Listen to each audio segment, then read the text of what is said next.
le petit do en anglais? Si vous avez d'autres questions, posez-les-moi en commentaire.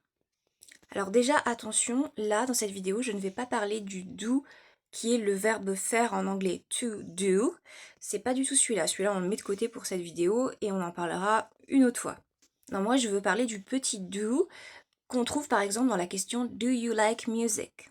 La première chose à savoir, c'est que ce do est ce qu'on appelle un auxiliaire, c'est-à-dire que c'est un mot qui sert un peu d'outil pour une certaine construction, pour certaines constructions, et tout seul, il ne veut rien dire. Donc vous ne pouvez pas vraiment le traduire, et ça veut dire aussi que selon les phrases, selon le type de phrase, il pourra être traduit de façon différente, voire pas du tout. C'est pour ça qu'il faut savoir comment et pourquoi l'utiliser et pas vraiment ce qu'il veut dire. Déjà, il s'utilise uniquement au présent, simple, c'est-à-dire le présent de vérité générale, le présent d'habitude, c'est tout. Donc si vous voyez do dans une phrase, déjà, c'est qu'on est en train de parler au présent. La deuxième chose, c'est qu'on n'en a pas besoin, donc on ne doit pas l'utiliser avec le verbe être, to be. Maintenant, quand on parle des autres verbes, toujours au présent, il sert à quoi? La première utilité, c'est de poser une question. Donc vous le mettez juste avant le sujet et ça va vous indiquer que c'est une question et que c'est du présent. Comme mon exemple de tout à l'heure, do you like music?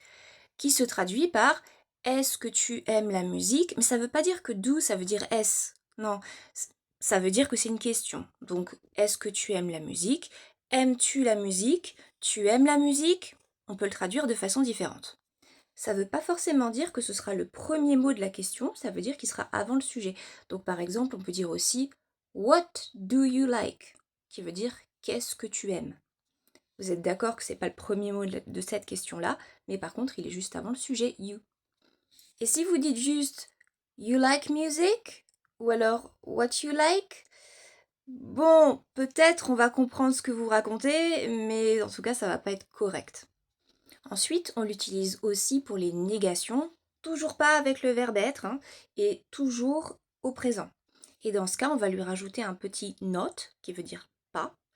Donc soit on va dire do not, soit on va contracter les deux et ça va faire don't. Et on va aussi le placer, enfin non, justement, pour les négations, on va le placer avant le verbe. Je n'aime pas la musique, on va dire I don't like music. On pourrait dire aussi I do not like music, mais ça se dit un peu moins, c'est plus quand on veut insister. Pareil, hein, si vous dites I not like music ou I like music not, bon, voilà quoi. À noter, si vous ne parlez pas avec I, you, mais que vous parlez avec il ou elle au singulier, donc he ou she, le do va se transformer en does, D-O-E-S. Il voudra dire exactement la même chose, c'est-à-dire pas grand-chose. Il s'utilisera de la même manière, sauf qu'on dira does she like music et on dira she doesn't like music.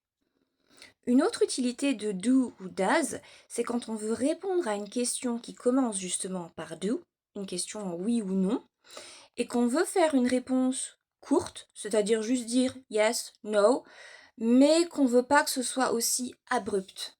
Dans ce cas-là, on pourra raccourcir la réponse et juste dire yes, I do, no, I don't. Si par exemple on vous pose la question do you like music? Mais attention, il faut bien que la question, elle, commence par do, sinon ça ne marche pas. Dernière utilisation, c'est quand on rétorque quelque chose, en général c'est en contradiction avec ce que la personne elle a dit juste avant. Exemple, la personne vous dit I love music, donc j'adore la musique, et vous, c'est pas votre cas, bah vous pouvez directement dire I don't. Et ça se traduirait par bah moi j'aime pas. Ou alors on vous dit You don't speak English. Tu parles pas anglais, toi. Et vous répondez I do. Pareil, vous contredisez la personne qui vient de dire que vous ne parlez pas anglais.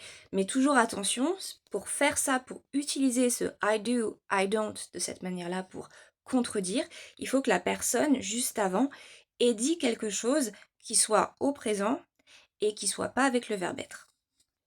Voilà, il y a d'autres utilisations hein, de do, mais j'ai pas envie que cette vidéo elle fasse 8 minutes, donc ce sera tout pour aujourd'hui, et le reste j'en parlerai par-ci par-là dans d'autres vidéos. Bye!